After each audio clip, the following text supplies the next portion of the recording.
Ukraine braces for new talks without the leverage of new missiles. President Trump backed off selling Tomahawk missiles to Kyiv, opting instead for talks with Russia. Still, Ukraine's negotiating position has strengthened since the summer. President Volodymyr Zelensky of Ukraine had meticulously laid the groundwork for his White House visit on Friday.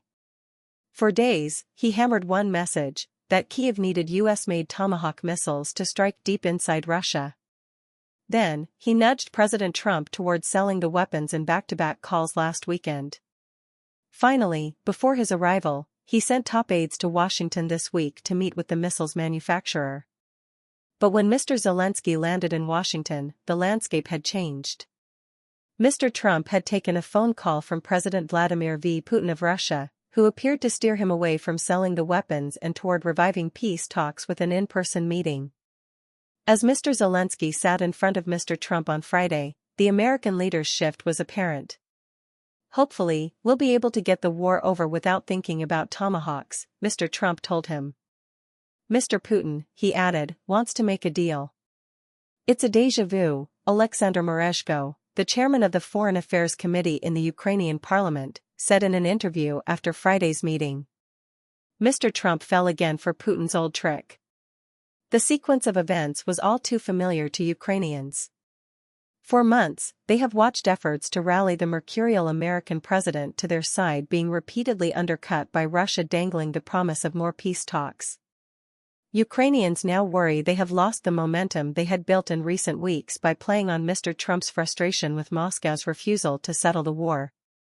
Instead of its preferred strategy, hitting Russia hard with long-range strikes to force genuine negotiations, Kyiv finds itself back to a cycle of talks it believes has already proved futile. The situation leaves Ukraine in an uneasy position, forced to wait for the Trump-Putin meeting to take place before deciding its next move.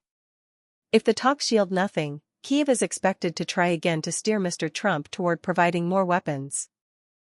Still, Mr. Zelensky can take some satisfaction in Moscow's proposal for new peace talks, which supports his long-time argument that Russia will only negotiate when faced with a military threat. "It shows the power of the tomahawks," said Harry Nedelcu, a senior director at Rasmussen Global, a research organization. "The weapons do not necessarily have to be deployed in order to be effective and to get Putin to react. So, clearly, the pressure is working." Mr. Putin's agreement to a new meeting with Mr. Trump may also offer Ukraine a temporary reprieve from Russian air attacks, because Moscow will want to show Washington that it is ready to lay down arms, Mr. Nedelcu noted. Kyiv needs the pause to repair energy facilities severely damaged by weeks of strikes. Emergency blackouts have been imposed across the country in recent days, and experts warn the situation could worsen as winter sets in.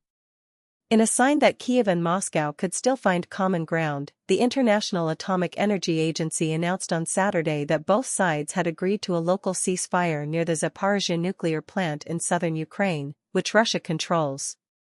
The ceasefire will allow repairs to damaged power lines that supply the facility and help cool its reactors. The plant had been without external power for 4 weeks, operating on backup diesel power.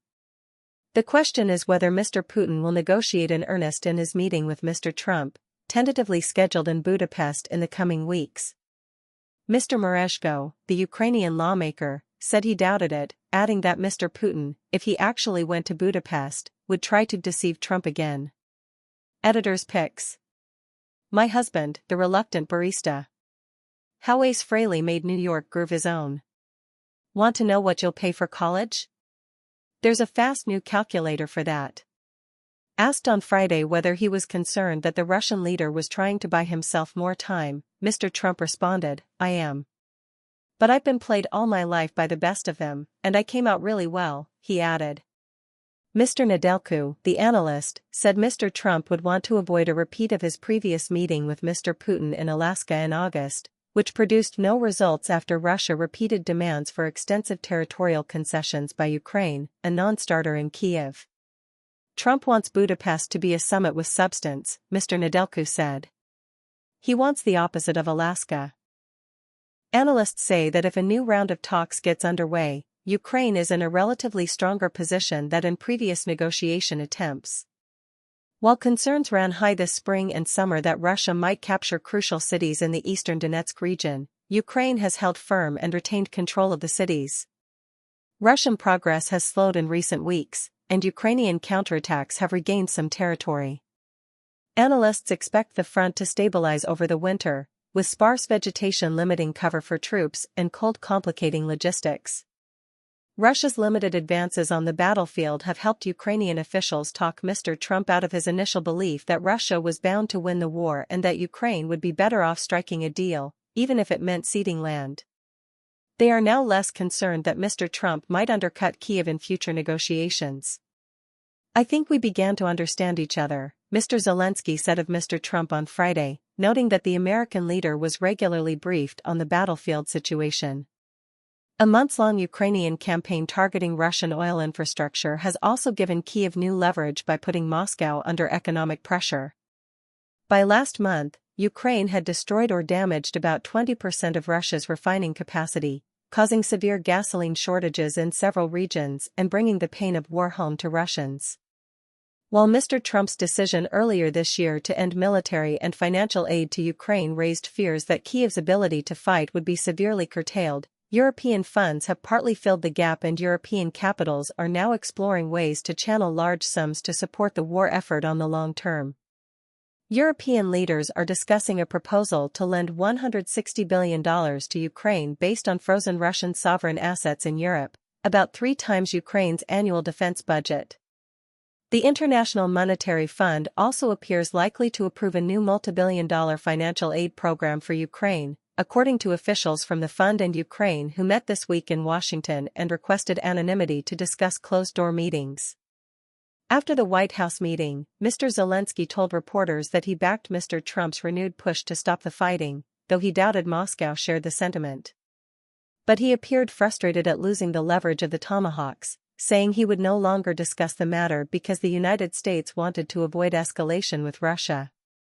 He also said he hadn't had a chance to push for additional economic sanctions, another tool Kyiv had hoped to use to pressure Moscow. Asked if he was more optimistic or pessimistic about eventually getting the Tomahawks, Mr. Zelensky responded, "I'm realistic.